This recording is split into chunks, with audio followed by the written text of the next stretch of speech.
우버, 리프트, 도어대시와 같은 수천 명의 차량 호출 및 배달 기사들이 공정한 임금을 요구하기 위해 14일 수요일 미 전역에서 파업을 벌일 예정입니다. 시카고를 포함한 10개 도시에서 14일 수요일 오전 11시부터 오후 1시 사이 오헤어 국제공항 승차 공유 대기장에서 차량 호출 기사들이 집회를 열 것이라고 연합 측은 밝혔습니다. 그들은 또한 그들의 앱을 닫을 것이고 공항을 오가는 어떠한 차량도 받지 않을 것이라고 밝혔습니다.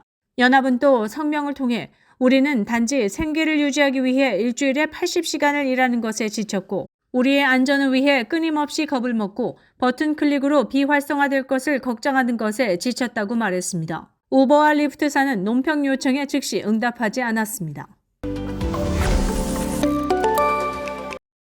새로 제안된 일리노이 법안 SB 3499는 일리노이주의 말기 환자에 대한 인종 옵션을 제공합니다.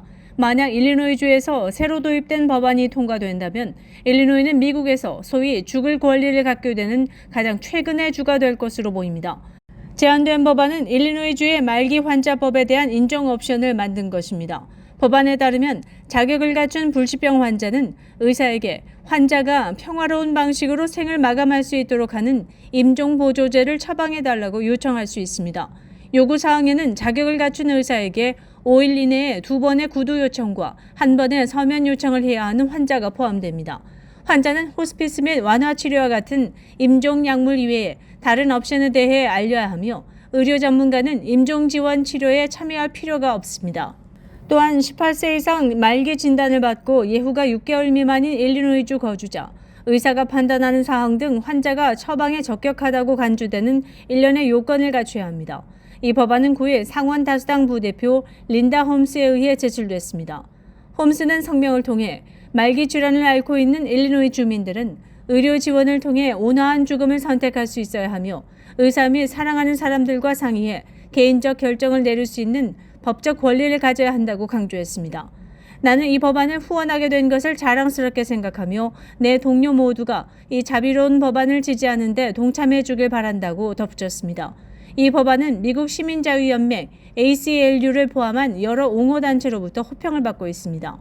ACLU는 성명을 통해 말기 질환을 앓고 있는 일리노이 주민들과 옹호단체들은 정신적으로 능력이 있고 말기 질환을 앓고 있는 성인들이 견딜 수 없는 고통을 평화롭게 끝내기 위해 처방약을 받을 수 있는 선택권을 갖도록 허용하는 자비로운 법안을 도입한 국회의원들을 칭찬했다고 밝혔습니다.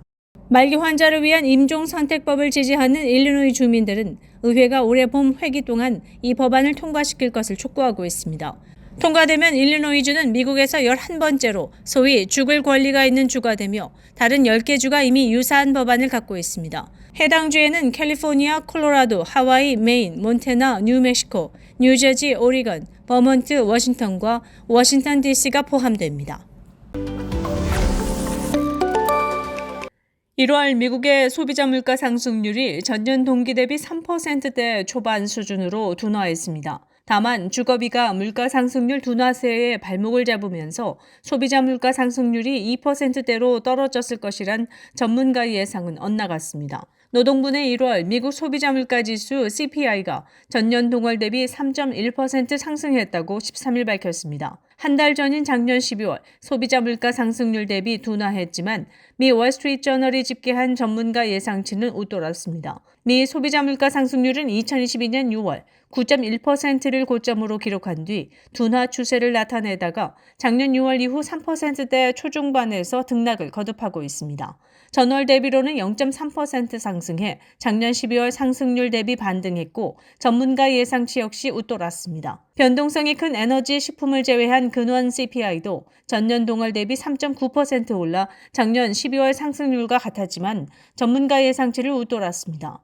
전월 대비로는 0.4% 올라 역시 전문가 예상치를 웃돌았습니다. 근원 CPI는 물가의 기조적 흐름을 보여주기 때문에 미 연방준비제도가 통화정책 방향을 결정지을 때 상대적으로 더 주시하는 지표입니다. 노동부는 주거비가 전월 대비 0.6% 올라 상승세가 지속되며 1월 CPI 상승분의 3분의 2에 기여했다고 설명했습니다.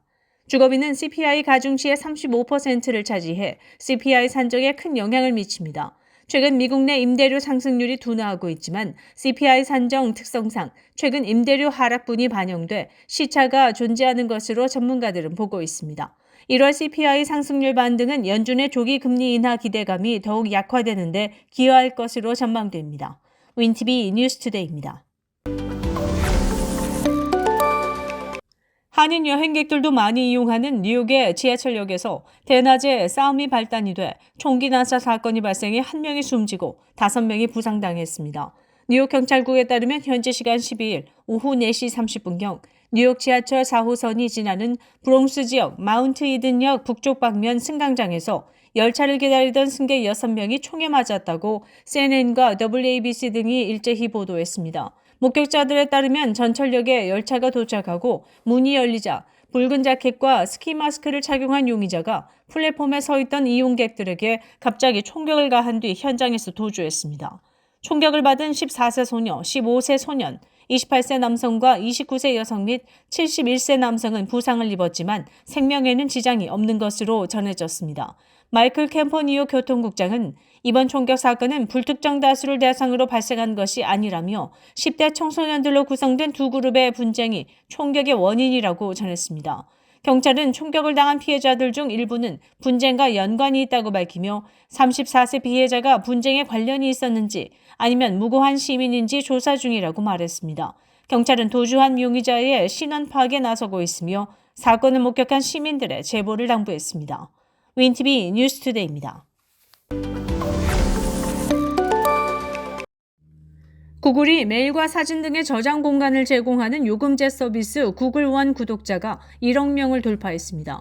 12일 정보통신 매체 더버지 등에 따르면 순다르 피차이 구글 및 모회사 알파벳 최고 경영자는 지난 9일 자신의 X 계정에 방금 구글 원 구독자가 1억 명을 돌파했다고 밝혔습니다.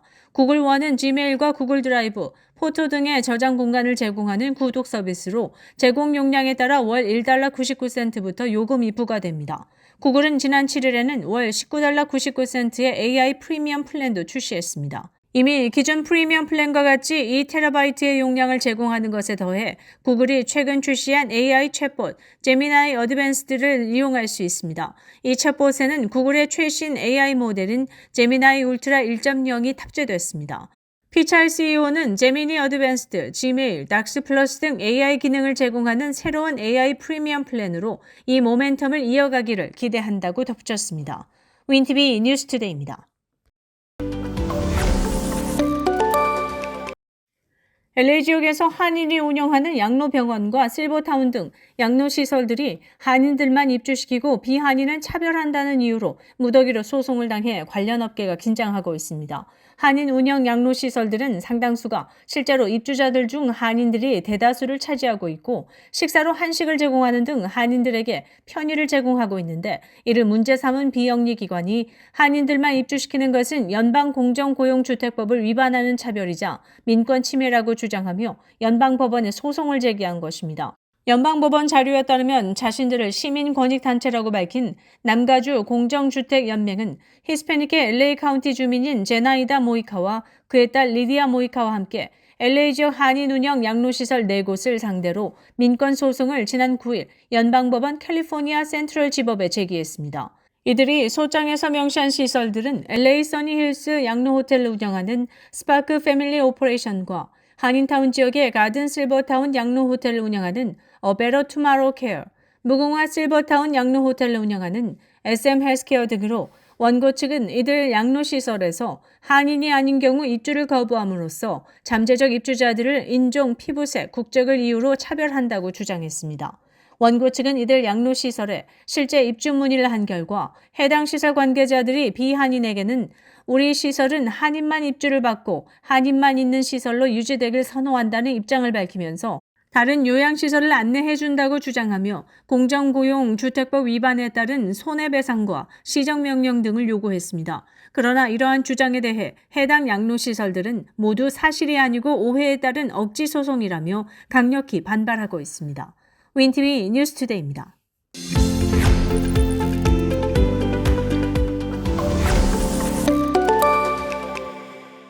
시카고 한인동포 일간지 한국일보는 전자신문으로도 배포됩니다. 시카고 한국일보 무료 신문은 가까운 한인 식당이나 마켓에서 볼 수 있습니다.